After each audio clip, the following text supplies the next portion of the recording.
Hello, I'm Gus Downing, publisher and editor of the D&D Daily.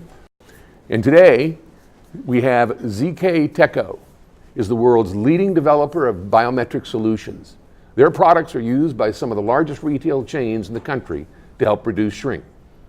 Retailers use ZKTeco biometric readers most often to prevent their employees from misusing keys and badges to gain unauthorized access to inventory, cash room, computer room, and other high-value rooms. We're here today speaking with Larry Reed, who is the CEO of ZKTeco USA. We'll be discussing ways that retailers can leverage biometric technology to help reduce shrink and create new revenue streams.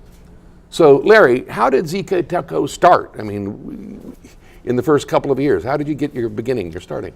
Well, you know, guys, we first started off, we tried to focus mostly on biometrics, but 15 years ago, biometrics was very much new to many companies. So we really introduced traditional RFID proximity card-based access control solutions.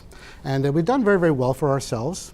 And then about maybe 7 or 8 years ago, it was very interesting. One of our partners who deals with specifically retail customers, now we had no idea what they were doing in the background, but they offered free biometric readers to 2 stores in one of the world's largest retail chains, actually, well, not in the world, but in the country at least. And it was very simple. Within a month, they had 2 stores set up. One store was just using their general security practices and technology. The other store was just using a handful of biometric readers on the cash room, on the warehouse room, and within just 1 month, the reduction in shrink was so dramatic that this retail chain over a 3-year period rolled out to over 800 stores. And typically these biometric readers are less than $1,000 to the end user. So it really became a no-brainer. So that's how we got involved with the retail security. You know, how do biometric readers reduce shrink? Yeah. Well, in traditional stores, typically a manager has a key to the high-value rooms, the cash room, the warehouse, and some are a little bit more current with technology, are using proximity cards. But keys and cards, we refer to those as credentials. And those credentials are often left in a place where other employees have access to. So a lot of the times the employees, without the manager's know-it-all, would actually let themselves in, and occasionally shrink occurs, but you wouldn't know it unless perhaps you had cameras on them and you knew there was even an incident. So anytime you've got cards or keys preventing access to certain high-value rooms, that's always a possibility of bad things happening. And that's why biometrics can reduce shrink in that capacity. You know, I hear that fingerprint readers don't always work, and that people have some concerns with fingerprints being misused. Yeah, sure. You know, is that true? Yeah. Well, that actually was more true years ago when the technology was very immature. And granted, not everyone's fingerprints could be read. Even still today, to a certain degree, there's certain demographics where fingerprint technology doesn't always work that effectively. However, today, even many of my competitors, their fingerprint technology is far improved. Of course, I'll tell you ours is the best. Everyone will. But fingerprint technology certainly has improved. And in most cases, anyone not comfortable with the technology, I'll ask them, please take out your smartphone. And if you take out your smartphone, typically you'll have a fingerprint sensor. Mine doesn't because it has a camera. So biometrics now has finally reached the consumers, and now eventually you'll see it in businesses. So fingerprint technology has really, really arrived. And, but if you're not comfortable with it, there are many other different biometric modes, face recognition, iris recognition, things like that. You know, I know at the show that ZKTeco will be demonstrating ways biometrics can help retailers with OSHA compliance and improving safety in their stores. Can you speak to that for us? Yeah, you know, it's funny, they say necessity is the mother of all invention.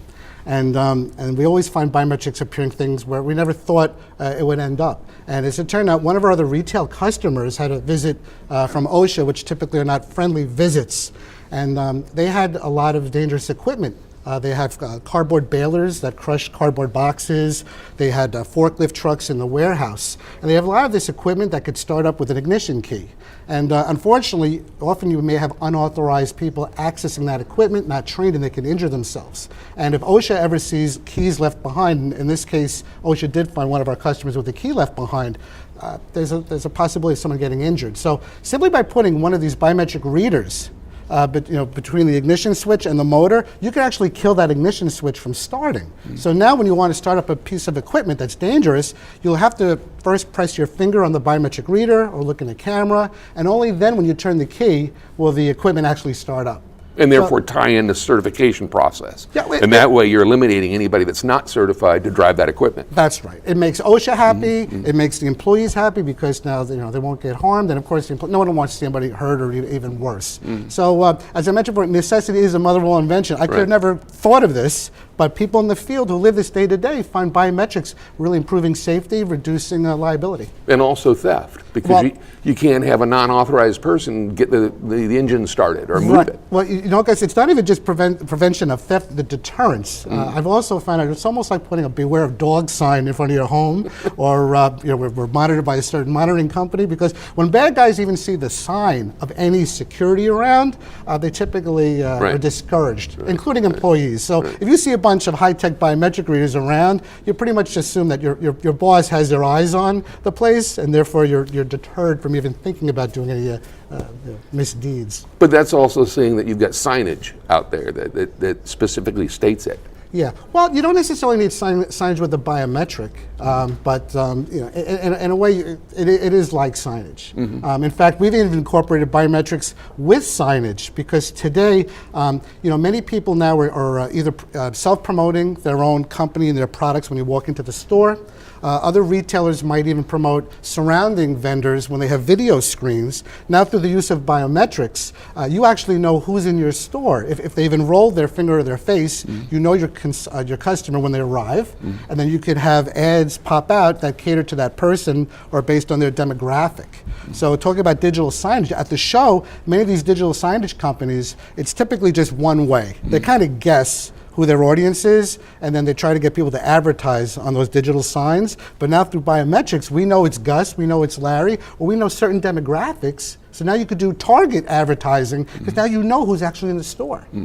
What about the privacy issues? I mean, Illinois has just dismissed the one fingerprint case, I believe, last week and said that the claimant didn't have the grounds for injury. Yeah. Well, sometimes privacy is a legitimate concern, and sometimes it's not. And when it's legitimate, is users or customers should know when their information is being taken, and that's why many times when you sign up and you give up your certain information, you often have a release or a little button you check off. So with regards to biometrics, as long as the people are cooperating and you have their cooperation, they're opting in, there's never a privacy issue. Another privacy concern which has no basis is many people think actual fingerprint images are being stored, like the FBI or a hospital when you're born. And in that case, in biometrics, it's really it's a metric of a biometric characteristic. It's not like an image. So typically a computer will take maybe like a subset of just a few points on your face, or a subset of a few points on your finger, and then through math, geometry, and computer calculations and encryption, it makes a little binary code, which means nothing to anybody other than the little machine that actually created it. So you can never reverse engineer a fingerprint. It's just impossible. So in that case, there is no privacy concerns. So you talk about shrink, you talk about no privacy concerns, but you're also saying that you claim that biometrics can generate a revenue stream. Right. Well, specifically when you're talking about advertising, because you can imagine retailers, it's so competitive. You're operating on such small margins. You want to reduce shrink as much as possible, but again, biometrics can increase your revenue, because when it comes to advertising, everyone knows advertisers want to make sure that you have as many eyeballs looking at their product or their service.